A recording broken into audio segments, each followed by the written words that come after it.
Good evening. Video tonight regarding way back the September 11th hijackings of the four aircraft.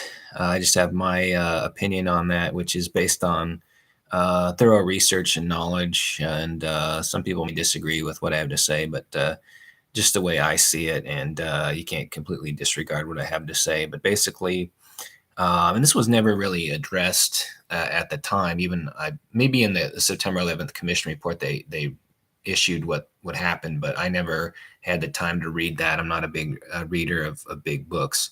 But basically, there are four ways that the hijackers got into the cockpit, and three of them are not potentially, but severely damaging to the airlines. Um, One would have been a breach the doors, basically the hijackers breaking down the doors forcibly, um, which would be the one scenario where the airlines, in my opinion, would not be at fault. Now, the problem with that one was, actually, we'll get into that. We'll finish the list and then we'll get into each one. The second option would have been the pilots opening the doors. Not so good. The flight attendants opening the doors, possibly not so good. Or the doors being unlocked, which would be ludicrous. So basically, those are the four scenarios. There could be other scenarios that I'm not thinking of, but those are the four that I believe are most likely. So the first one, breaching the doors, which would be the one scenario where the airlines, in my opinion, would not be severely at fault here. So um, the problem with that is, I believe on one of the American flights, I think the first flight that hit the Trade Center, um, the flight attendants I remember saying or hearing on the phones saying that the door was barricaded. So if the door was smashed in, anyone who's seen a door that's I've seen a just the handle to a door smashed in before. I had a college buddy do that. Just I believe he took an axe to the handle. It doesn't go back. So it's if the doors were broken down forcibly by just hitting your shoulder on it or what have you, they're not putting the doors back. You just don't pick that up and put it back on there. That's not how it works. So now each scenario could have been different on the four airplanes, but possible but not likely. That one would be the least likely in my opinion. The second one would be the pilots opening the doors. You could have the hijackers with a knife to the flight attendant's throat and giving in. Not a good idea. The third one is the flight attendants. I don't know from the flight attendants' perspective if they had the ability to do this. There's rumors there was a key, which you can obviously not copy somewhere, but possibly the flight attendants getting a key to open the door. Also not smart. I wouldn't open the door under that scenario, no matter what.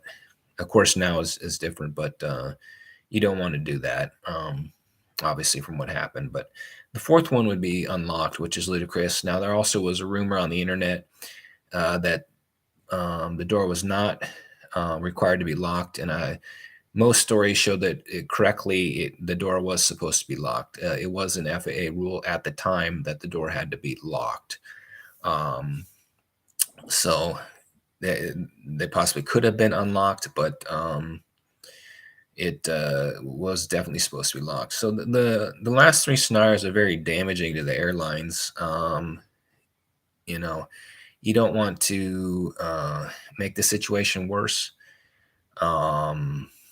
That would have been a grave error. It's tough to point fingers here at the airline employees, but huge mistake possibly on their part if those were the scenarios that happened out. You killed a lot of good people on that day. So it's not something I think you can just sweep under the rug. So if the airlines did have those employees do that, on that day, that's extremely unfortunate. I just wanted to mention that because it's not a situation where you want to, or any situation you want to give in like that. So it's just kind of a horrible thing that happened. A horrible thing happened either way, but it's if they had done that, it's it's a huge mistake. I'm trying not to blame them for what happened that day, but it's a huge blunder on their part as well to go along. I guess you could have that scenario play out again where a company is not doing so well, and they decide to try and sneak one by the IRS or something like that. So it's a huge blunder. You just want to kind of come forward, kind of like a criminal, pleading guilty and admitting to what they did and saving